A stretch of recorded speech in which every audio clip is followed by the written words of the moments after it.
국방부 수사 중 임성근은 명예전역 제한될 거다라는 유권 해석 자료를 내놨다. 이런 소식이 전해졌죠. 어제 추미애 의원실의 요청에 따라서 국방부가 답변한 자료에 따르면 국방부는 수사 중인 임성근은 국가공무원법 78조의 4와 군인사법 35조의 2에 따라서 본인 의사에 따른 전역은 제한될 것으로 판단된다. 이런 답변을 제출했다라고 하는 것인데 말해 뭐합니까? 상식적으로 당연한 판단 내린 거 아닙니까? 근데 이런 상식적인 것까지도 전해야 된다는 것 자체도 상당히 좀 모욕적이라고 느껴져요. 아무튼 이 앞서 말씀드린 국가공무원법에 따르면 징계위에서 중징계 의결이 요구되었다든가 수사기관에서 수사를 받고 있는 중이라든가 감사부서에서 내부 감사가 진행되는 경우가 또 해당 사항에 있고요. 그리고 비위 관련된 형사사건으로 기소가 되었다. 이런 경우에는 퇴직을 허용하지 않는다라는 규정이 존재하는 거잖아요. 이거는 또 군인사법에서도 역시나 이 국가공무원법을 준용해서 같은 제한 규정을 두고 있는 것이고요. 공수처 수사는 물론이고 지금 경북경찰청의 무혐의 처분에 대해서 최상병 유가족분들이 이의 신청을 했고 이에 따라서 또 검찰에 추가 송치된 그러한 사건까지도 보게 되면 임성근은 명예전역이 불가능한 상태인 것이 법적으로 당연한 거죠. 안 되는 것이. 그런데 이러한 당연한 규정들을 떠나서 중요한 거는 너무나 괘씸하잖아요. 수사 외압에 대한 진상이 채 규명되지 않은 상황에서 핵심 당사자인 임성근이 지금껏 후한무치하게 본인의 책임을 부인하는 것도 모자라서 심지어는 계속된 위증 논란까지도 불거졌는데 아무 일도 없었다는 듯이 슬그머니 뒤에서는 명예전역을 신청하는 모습을 보면 이거는 뭐 진짜 군인으로서의 규범과 가치는커녕요.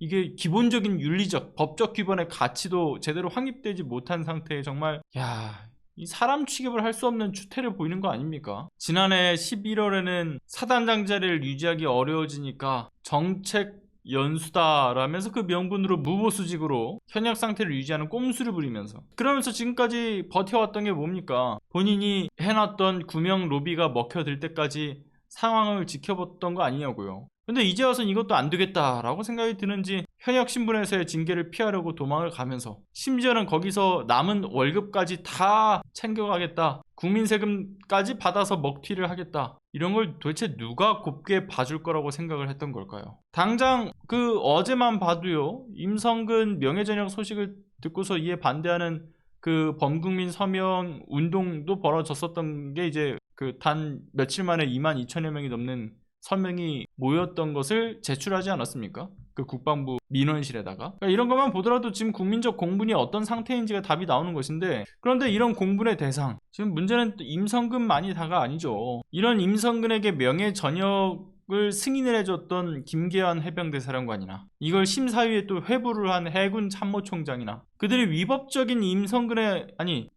위법적 행위는 어쨌든 둘째치더라도 이 임성근이 수사를 받고 있기 때문에 그의 명예전역을 승인을 내준다는 것 자체도 위법적 행위인 건데 그러니까 임성근의 위법적 행위를 알고도 묵인을 하고 명예전역에 꽃길을 깔아주려고 했던 짓을 이거 역시나 간과할 수 없는 문제인 거죠. 앞서 말씀드린 것처럼 그것 또한 위법 행위이기 때문에 왜냐하면 임성근의 명예전역 신청이 받아들여져서 이게 퇴직 처리가 된다라고 하면 이거 형법상 직권남용죄가 성립이 되지 않습니까? 고발 대상이 되는 거죠. 그러니 지금 국방부도 또 다른 직권남용 혐의로 문제가 불거질 수 있으니까 슬쩍 발을 뺀 것이지 않나 라고 보여지는 겁니다. 명예전역 제한적일 거다 이런 얘기를 하는 제한적일 거다가 뭡니까? 안 된다. 그냥 답을 딱 잘라서 이야기를 해야지. 뭐 결국은 그 관련된 위원회에서 판단을 내려야 될 것처럼 그 길을 열어놓는. 전 이것도 확실하게 답변을 내놓은 건 아니라고 봐요. 아무튼 임성근이 몰래 명예전역을 시도를 했던 그 과정에서 이걸 도대체 누구와 상의를 했는가 이런 결정을 하게 되는 그 결정의 배경의 뒤편에 또 뭐가 있는가 이것도 명확히 밝혀져야 된다고 보고요. 명예퇴직 신청과 또 그 판단으로 이어질 수 있게 도운 김계한을 비롯한 역시나 똥별들의 파렴치한 추태 역시도 전 역사가 이들을 기억할 거라고 봅니다. 그리고 작금의 이 상황들이 뭐 이를테면 뭐 통화기록 보존기한 1년 지나가지고 증거는 계속해서 사라지고 있는 데다가 지금 최상병 순직 1주기를 넘긴 상황인데도 불구하고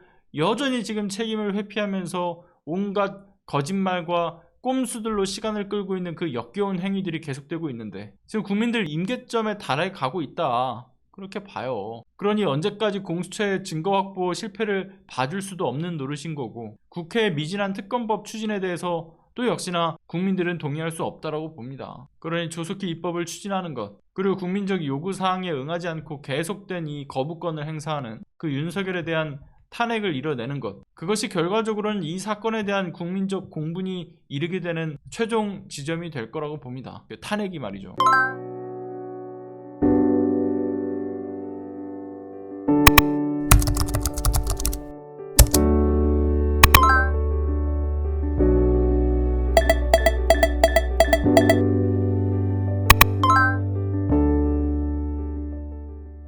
안녕하세요. 시사발전소 소장 한지입니다. 시사발전소는 진실을 찾는 민주언론으로서의 역할을 다하기 위해서 다양한 방법으로 활동을 이어나가고 있습니다.